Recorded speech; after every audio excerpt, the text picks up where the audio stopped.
ان دنوں کی بات ہے جب میرے بھائی کی شادی قریب تھی۔ میں گھر میں اپنے بیٹے کو ساس کے پاس چھوڑ کر دردی کے پاس سوٹ لے کر گئی۔ اتوار کا دن تھا۔ میں جب اس کی دکان پر پہنچی تو دکان میں صرف ایک کاریگر تھا۔ میں نے اس کو سوٹ دیا اور اپنا ٹیگ نمبر بتایا اور بولی یہ مجھے 3 دن میں چاہیے۔ اس نے رجسٹر کو ڈھونڈا لیکن وہ نہیں ملا۔ اس نے کہا باجی رجسٹر کہیں گم ہوا ہے، اگر آپ کل اپنے کپڑوں کا سیٹ لے کر آ جائیں تو مہربانی ہوگی۔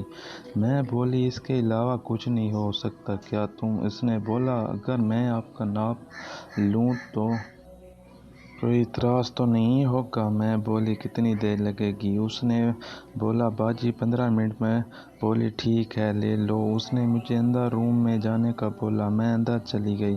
وہ فائدہ لے کر آ گیا۔ پھر اس نے میرا دوپٹہ اتار کر سائیڈ پر رکھ دیا۔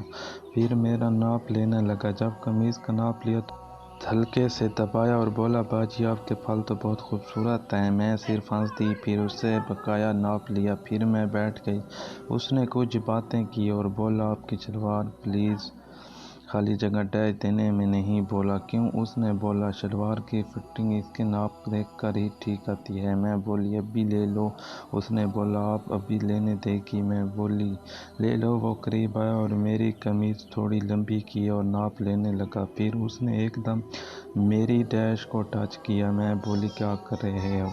اس نے بولا آپ شلوار اتار دیں پھر کچھ نہیں ہوگا۔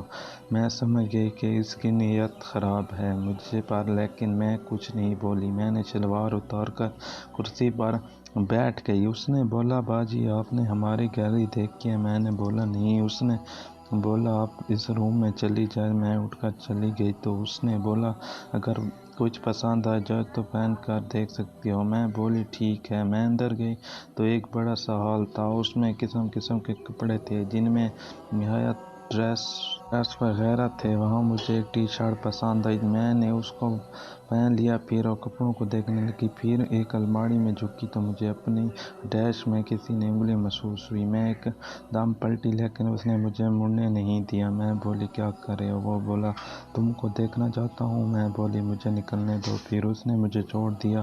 میں باہر دیا۔ میں بولی کیا کر رہے ہو؟